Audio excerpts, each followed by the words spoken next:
ಎತ್ತು ಏರಿಗಿಳಿದ್ರೆ ಕೋಣ ನೀರಿಗಿಳಿದಿತ್ತಂತೆ. ಹಂಗಾಗಿದೆ America, Iran, Israel ನಡುವಿನ ಕದನ.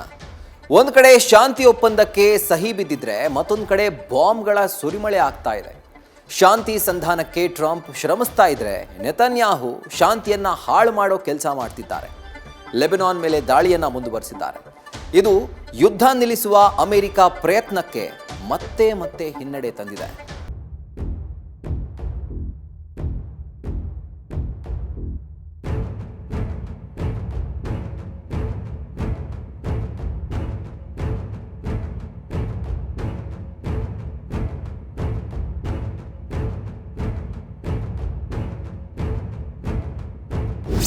ಮಧ್ಯಪ್ರಾಚ್ಯದಲ್ಲಿ ಯುದ್ಧ ಅನ್ನೋದು ಮಕ್ಕಳ ಆಟದಂತಾಗಿದೆ. ಇನ್ನೇನ್ ಯುದ್ಧ ನಿಲ್ತು ಅಂತ ವಿಶ್ವವೇ ನಿಟ್ಟುಸಿರು ಬಿಡ್ತಾ ಇದ್ರೆ ಇಸ್ರೇಲ್ ಮಾತ್ರ ಯುದ್ಧದ ಹಪಹಪಿಯನ್ನ ಪ್ರದರ್ಶಿಸಿದೆ. ಶಾಂತಿ ಸಂಧಾನ ನಡೆಯೋ ಹೊತ್ತಲ್ಲೇ ಮತ್ತೆ ಅಶಾಂತಿಯ ವಾತಾವರಣವನ್ನ ಕ್ರಿಯೇಟ್ ಮಾಡಿದೆ.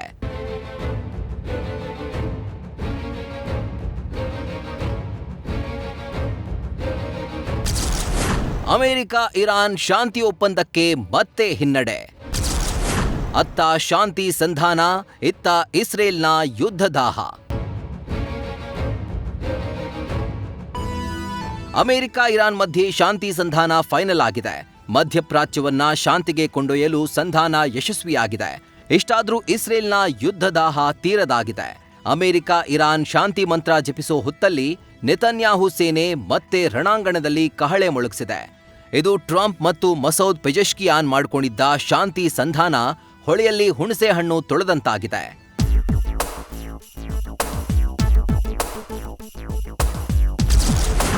ಲೆಬನಾನ್ ಮೇಲೆ ಇಸ್ರೇಲ್ ದಾಳಿ, 16 ಮಂದಿ ಬಲಿ.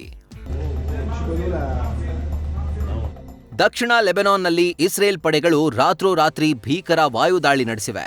ನೆತನ್ಯಾಹು ದೇಶದ ರಕ್ಷಣಾ ಪಡೆಗಳು ದಕ್ಷಿಣ ಲೆಬನಾನ್ನ ತಾಯರ್ ನಗರದ ಜಬಲ್ ಅಮೆಲ್ ಆಸ್ಪತ್ರೆಯ ಸುತ್ತಮುತ್ತಲಿನ ಪ್ರದೇಶಗಳ ಮೇಲೆ ತೀವ್ರ ಬಾಂಬ್ ದಾಳಿ ನಡೆಸಿವೆ. ಪರಿಣಾಮ ಆಸ್ಪತ್ರೆ ಸಮೀಪದ ಹಲವಾರು ಕಟ್ಟಡಗಳು ಧ್ವಂಸಗೊಂಡಿದ್ದು ಸುಮಾರು 16 ಮಂದಿ ಸಾವನ್ನಪ್ಪಿದ್ದಾರೆಂದು ತಿಳಿದು ಬಂದಿದೆ. ದಕ್ಷಿಣ ಲೆಬನಾನ್ನ ವಿವಿಧ ಪ್ರದೇಶಗಳಲ್ಲಿ ರಾತ್ರಿ ಪೂರ್ತಿ ಕಾರ್ಯಾಚರಣೆ ನಡೆಸಿರುವುದಾಗಿ ಇಸ್ರೇಲ್ ಸೇನೆ ತಿಳಿಸಿದೆ. ಇದೇ ವೇಳೆ ಇರಾನ್ ಬೆಂಬಲಿತ ಹಿಜ್ಬುಲ್ಲಾ ಸಂಘಟನೆ ಈ ಭಾಗದಲ್ಲಿ ತೀವ್ರ ಯುದ್ಧ ನಡೆಸ್ತಾ ಇರೋದಾಗಿ ಹೇಳಿದೆ.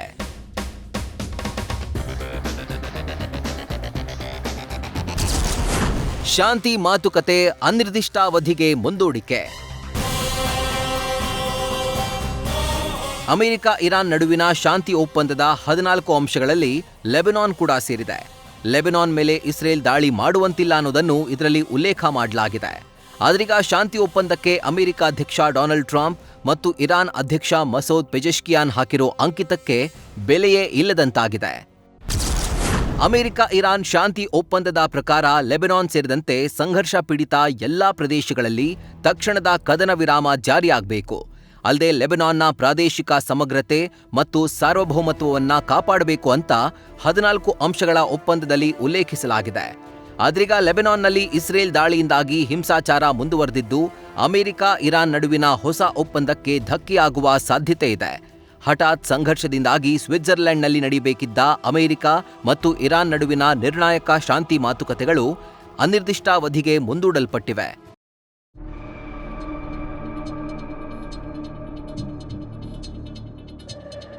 ಅಮೆರಿಕ ಇರಾನ್ ಶಾಂತಿ ಮಂತ್ರ ಜಪಿಸ್ತಾ ಇದ್ರೆ ಹೆಜ್ಬುಲ್ಲಾಗಳನ್ನ ಮಟ್ಟ ಹಾಕೋವರೆಗೂ ಯುದ್ಧವನ್ನ ನಿಲ್ಸಲ್ಲ ಅಂತ ಇಸ್ರೇಲ್ ಪ್ರಧಾನಿ ಬೆಂಜಮಿನ್ ನೆತನ್ಯಾಹು ಶಪಥ ಮಾಡಿದ್ದಾರೆ.